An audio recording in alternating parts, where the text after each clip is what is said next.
स्वागत है दोस्तों आप सभी का आपके अपने YouTube channel future to you academy पर। और इस वीडियो में जो हम जानने वाले हैं वो हम जानेंगे रामायण और महाभारत के बारे में। देखो, पिछली वीडियो में जो हमने देखा, क्या देखा हमने पिछली वीडियो में? हमने देखा लिटरेरी सोर्सेज में हमने काफ़ी चीज़ें देखी। हमने देखा कि जो वेद सबसे पहला हमने उठाया था टॉपिक, जो वेद वाला जो हमारा टॉपिक था वो हमने ख़त्म किया पिछली वीडियो में। उसके बाद कौटिल्य का अर्थशास्त्र देखा। वेद वाले टॉपिक में हमने देखा वेद को 3 चीज़ों में हम डिवाइड करते हैं, एक वेद होता है, एक ब्राह्मणा होता है, एक अरण्यक होता है। फिर हमने देखा कि जो आपका जो उसमें आपने देखा कि एक जो आपका संहिता जो चीज़ें होती हैं वेद में, हमने देखा एक तो संहिता होती है, एक ब्राह्मणा और एक अरण्यक। संहिता को हमने देखा कि वो 4 चीज़ों में डिवाइडेड है, ऋग्वेद, यजुर्वेद, सामवेद और एक अथर्ववेद।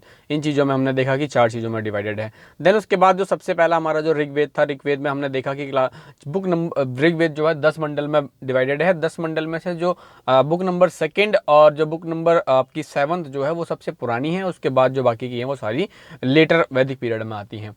फिर उसके बाद हमने देखा कि कुछ सूत्र थे, सूत्र भी हमने देखे। उसमें कुछ स्मृतिज के बारे में देखा हमने, मनुस्मृति के बारे में देखा, नारद स्मृति के बारे में देखा, ये सब हमने देखा। फिर कौटिल्य वाले में भी हमने देखा, कौटिल्य की अर्थशास्त्र के बारे में देखा कि उसमें एशियंट इंडिया की इकोनॉमी और पॉलिटी के बारे में हमको पता लगता है। और फिर उसके बाद हमारा आता है रामायण। आज का जो टॉपिक होगा वो होगा हमारा रामायण और महाभारत। और एक और चीज़ देखेंगे हम इस वीडियो में, वो देखेंगे हम पुराण के बारे में। देखो, महाभारत और पुराण 2 चीज़ें हम देखने वाले हैं फिर इस वीडियो में। तो चलिए स्टार्ट करते हैं अपनी वीडियो जो कि है हमारी रामायण के ऊपर। अब रामायण देख लेते हैं। देखो, रामायण और महाभारत से आप बहुत ही अच्छे से परिचित हैं, इसमें कोई भी मतलब शक वाली बात तो हो ही नहीं सकती है कि आप रामायण और महाभारत से परिचित ना हो। रामायण में आपको पता है कि राम जी हीरो थे, ठीक है, श्री राम हीरो थे। और महाभारत में आप देखते हैं कि श्री कृष्ण हीरो थे, है जी। अब रामायण और महाभारत में अगर हम देखें तो ये 2 सबसे फेमस एपिक्स अगर हम देखें तो ये 2 हैं, महाभारत और रामायण। और इनको हम आर नोन एज द इतिहास, दस इट वॉज, इनको इतिहास माना जाता है। Both took many centuries to come into shape and period roughly assigned to them is 500 BCE to 500 CE. व्यास की महाभारत इज द ओल्डर। सबसे पुरानी जो महाभारत अगर हम देखें तो वो ऋषि मुनि व्यास जी की है।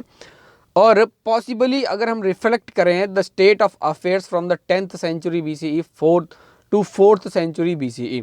अब ये जो है महर्षि व्यास की जो महाभारत है, ये आप देखेंगे कि जो 10वीं सदी की BCE 10th सेंचुरी BCE से लेकर के 4th सेंचुरी CE तक की है। और इसका मेन नैरेटिव की अगर हम बात करें तो which relates the Kaurav Pandya conflict. अब इसके नैरेटिव, मेन अगर नैरेटिव्स का देखें तो इसमें क्या देखते हैं हम कि कौरवों की लड़ाई हो रही है पांडवों के साथ में, है ना। यही सब चीज़ें हम देख पा रहे हैं इन सब चीज़ों में। इसमें महाभारत में हम ये देखते हैं कन्फ्लिक्ट हो रहा है इसमें लेटर वैदिक पीरियड में। The descriptive portion might be the post Vaidik and the didactic portion generally relate to the post modern and the Gupta period. Sharma 2005, ये शर्मा जी कह रहे हैं ऐसा कि इसका जो डिस्क्रिप्टिव पोर्शन है वो हम पोस्ट वैदिक पीरियड से देख सकते हैं, और इसका जो डिडक्टिव पोर्शन जो है उसको हम पोस्ट मौर्यन या फिर गुप्ता पीरियड से कर सकते हैं। ऐसा कौन? शर्मा जी कह रहे हैं, 2005 में इन्होंने ऐसा कहा था। कौन है? एक हिस्टोरियन है।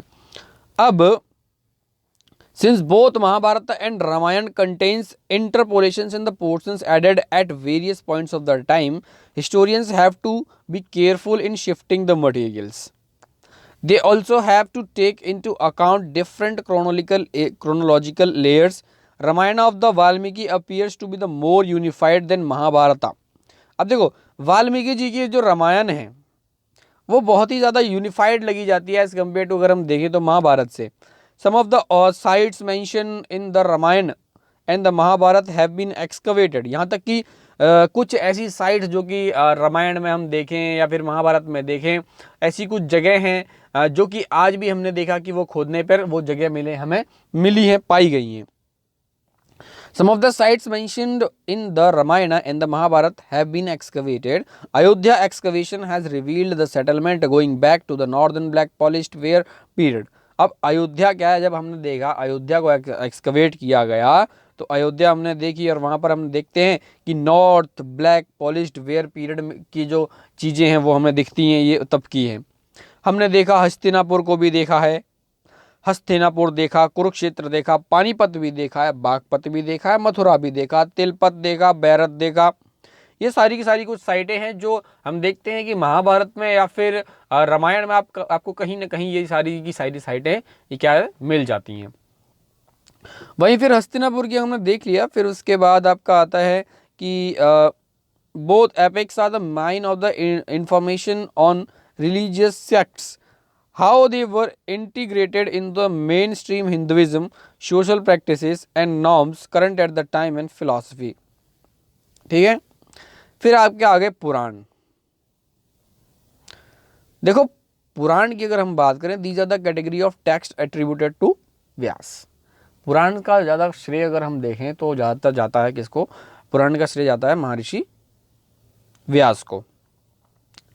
करीब 18 महापुराण हैं। There are 18 Mahapuran and numerous उपपुराण्स। 18 Mahapuran हैं और बहुत सारे उपपुराण्स भी हैं हम देखें तो। और the major purana were compiled by 400 CE। ज़्यादातर पुराण की अगर हम बात करें तो वो 400 CE तक हमें मिल गए थे। उनका जो कंटेंट है वो अलग these were the works of various hands. अलग अलग लोगों ने इसका जो कंटेंट है वो अलग अलग लोगों ने लिखा है। पुराण में क्या है कि 5 सेक्शन है। कौन से? पुराण में 5 सेक्शन हैं। एक है सर्ग, एक है प्रतिसर्ग, एक है मानव अवतारस, ठीक है। फिर एक है वंशा, एक ऋषि वंशा, एक है वम शनुचरित, वाम शरुचरित चरित्र, ठीक है। अब सर्ग क्या कहता है? सर्ग बताता है हमको क्रिएशन ऑफ वर्ल्ड के बारे में, कि ये दुनिया, ये सृष्टि किस तरीके से बनी है। ये जो उपनिषद, हमारा जो सर्ग उपनिषद है, वो उपनिषद के अंदर में जो हमारी सर्ग वाली जो किताब आती है, उस किताब में हमें पता चलता है कि ये सृष्टि किस तरीके से बनी हुई है। एक आता है प्रतिसर्ग। प्रतिसर्ग में हमें पता चलता है कि रिक्रिएशन कैसे हुआ है ना। फिर आता है मानव तारास, मानव अंतरास।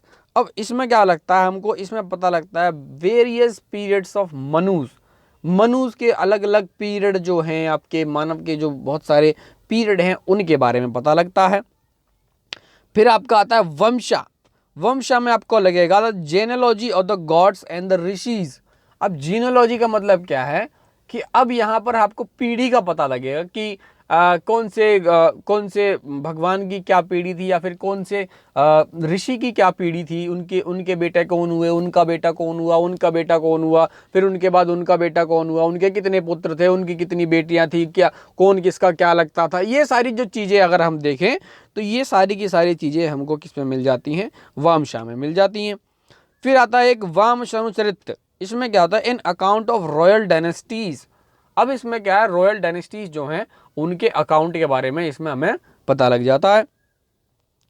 फिर कुछ पुराण जैसे कि आपके वायु पुराण हो गया, ब्रह्मंड हो गया, ब्रह्म पुराण हो गया, हरिवंशा पुराण हो गया, मत्स्य पुराण हो गया, विष्णु पुराण हो गया। इन सब में क्या है? यूजफुल इंफॉर्मेशन मिल जाएंगी आपको किसके लिए? हिस्ट्री को, एंशिएंट हिस्ट्री को कंस्ट्रक्ट करने के लिए। अब ancient age mentioned before the Puranas contain considerable genealogical informations. अब हमने देखा कि कंसिडरेबल जीनोलॉजिकल इंफॉर्मेशंस मिल जाती हैं। फिर इसके बाद हम देखते हैं कि लेटर जीनोलॉजीज ऑफ द कली एज। अब देखो कली एज मतलब है, एज का मतलब होता है युग। अब कली एज का मतलब होगा कलयुग, ठीक है।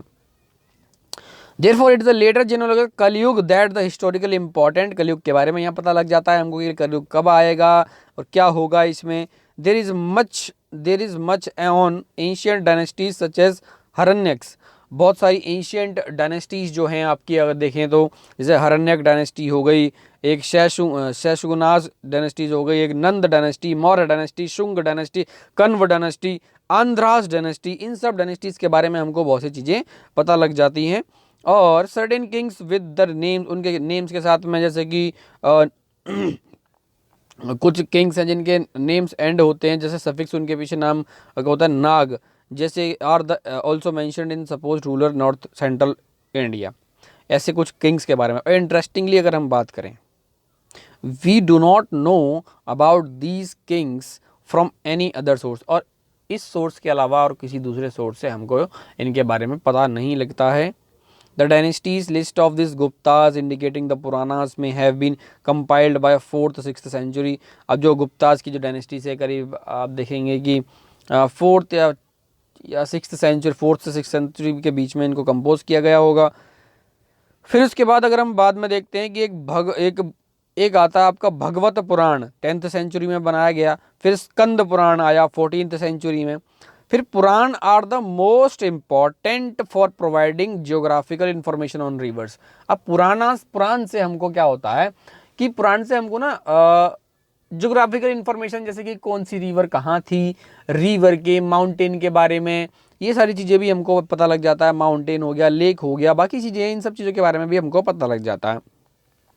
इसके अलावा हम देखेंगे they are the good source of information for the 3 major cults of Hinduism.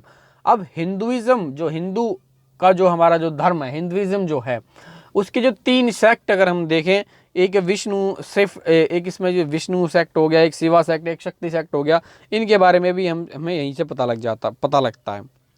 फिर हमने देखा various processes like the different cults became integrated with in the major religious traditions, how minor cults like Ganapatya कुछ major जो थे आपके, वो तो हमने देखा कि विष्णु होता है, शिवा, शक्ति, ये हमके मेजर हो गए।